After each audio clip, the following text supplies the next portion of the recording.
Planning a trip to Iceland? Here's everything you need to know before you go.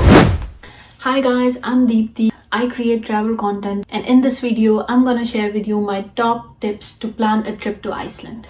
So let's get started. Number 1, best season to visit Iceland. So there's nothing as such called as the best season to visit Iceland. Iceland is a place you can visit any time of the year. So it depends on what you like, and accordingly you can plan your travel. Like for example, during summer, the daylight is gonna be for an entire day almost. So if you want to enjoy the midnight sun, then in that case you can visit Iceland during summer, which is June to August. This is also a perfect time to see puffins, an Icelandic seabird.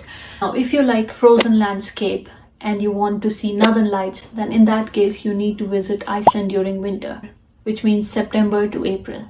And if you want to visit Iceland in shoulder season, which means you want to see Iceland with lesser crowds, then you should visit Iceland during May and September.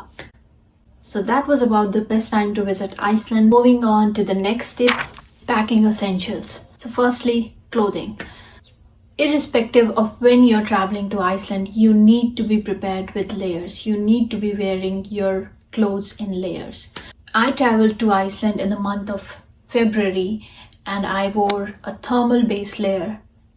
On top of that, a woolen layer, and then on top of that, a jacket, which was a parka. Also, the outer layer has to be waterproof.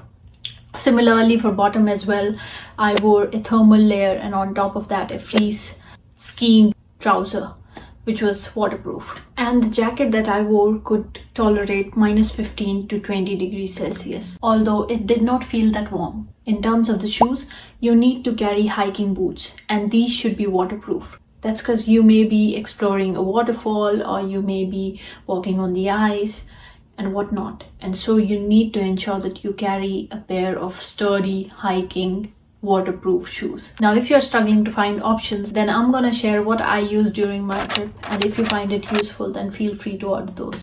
P.S. Don't forget to carry gloves if you're traveling during winter. If you're planning to visit Iceland in winter, then I recommend you to carry a pair of crampons as well. Especially if you don't want to end up like me. I slipped and fell 3 times.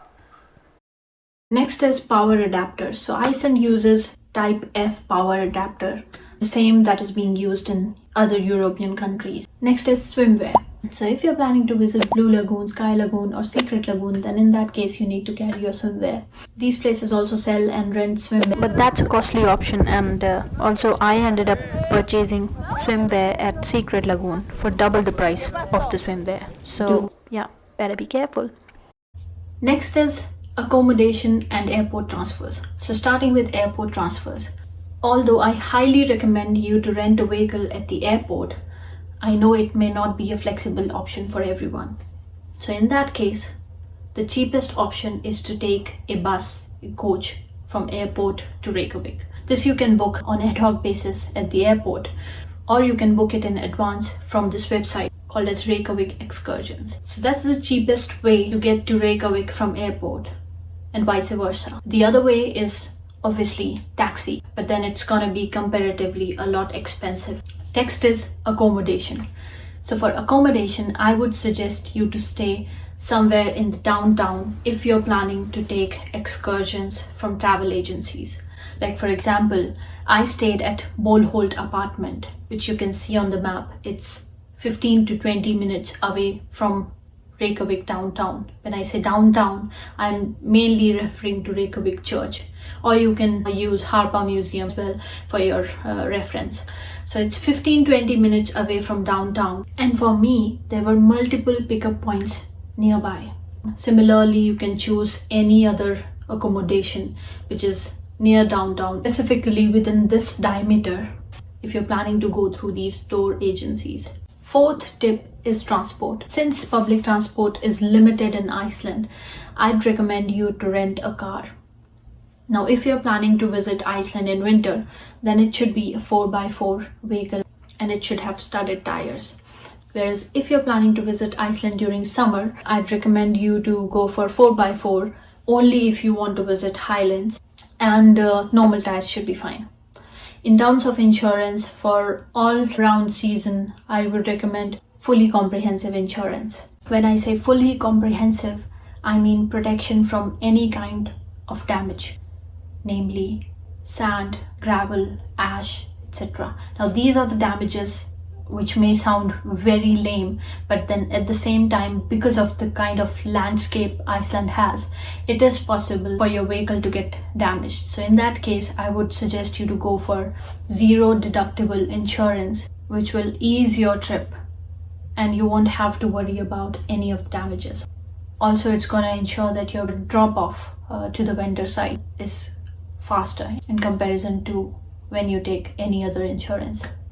If you're renting a vehicle, then please note that the gas stations are sparse, so you need to fill up the gasoline wherever you can. Also, some of the gas stations accept card only. You can also book campervan if in case you want to reduce your spending on accommodation. So car rental is quite easy. It's like renting a car from any other airport in Europe. You can rent the car at the airport, or you can rent it from a vendor which is situated quite close to the airport.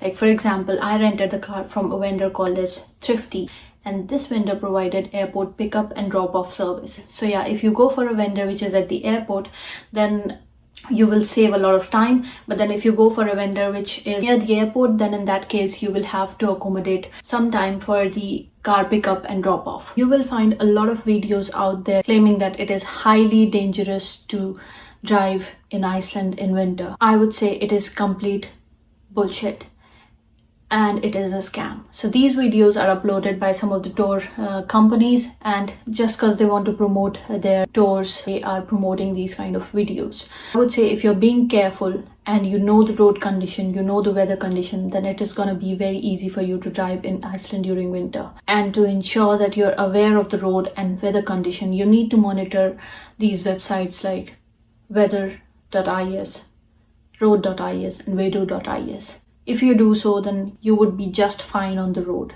Now coming to the parking. So parking is devised in such a way in Iceland that P1 stands for the costliest, and so on from P1 to P2, P3, P4, the price is reduced. Now you can pay parking through the kiosk that they have installed, or you can pay it through parka.is website or app. You need to pay the parking within 24 hours from parking the vehicle. Number 5, money saving hacks.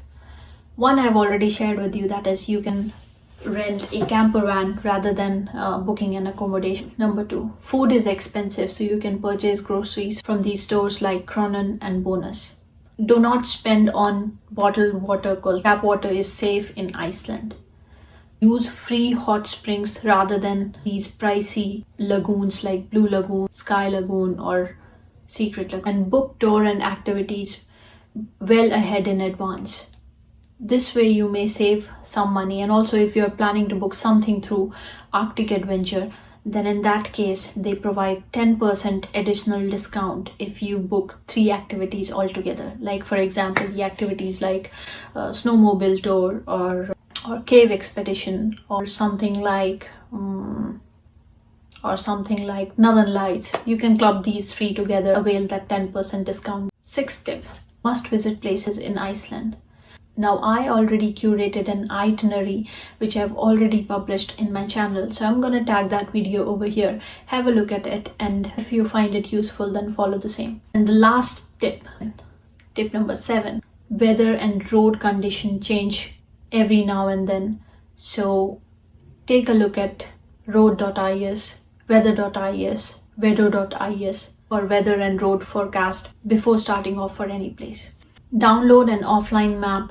Like for example, I have included one in the description section for Golden Circle. Make use of it if you find it useful. But yeah, for your own expedition and for your own exploration, download the Google map.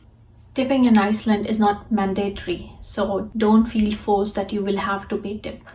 However, if you want to pay tip, then it is also not considered as offensive, so feel free to do so if your pocket allows it. Also, with regards to food, a lot of people have misconception that in Iceland you only get rotten meat or rotten fish. That is not true at all. You get a lot of vegan and vegetarian options, so do not worry about these things. Now in terms of the food, try Icelandic delicacies. So first thing is the street food. there is Icelandic hot dog, which is very famous. You can try one either at Reykjavik downtown, or you can try it at the airport.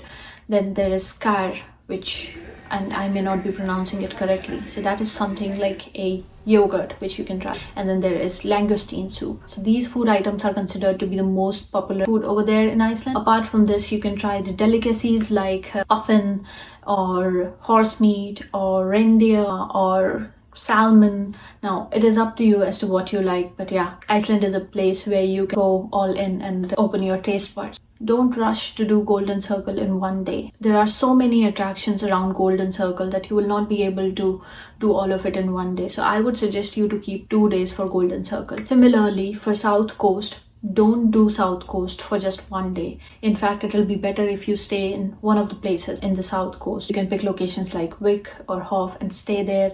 And that way you will be able to explore a lot of glacier activities. Like for example, cave expedition, glacier hike. All of these is gonna be cheaper if you do these activities from the southern coast rather than doing them as a trip from Reykjavik. And lastly, book accommodation in advance. I would recommend you to book an apartment instead of a hotel because it gives you a lot of flexibility and you can play around with things. And that brings me to the end of this video. If you like this video, then give it a like, comment in the comment section and subscribe to my channel.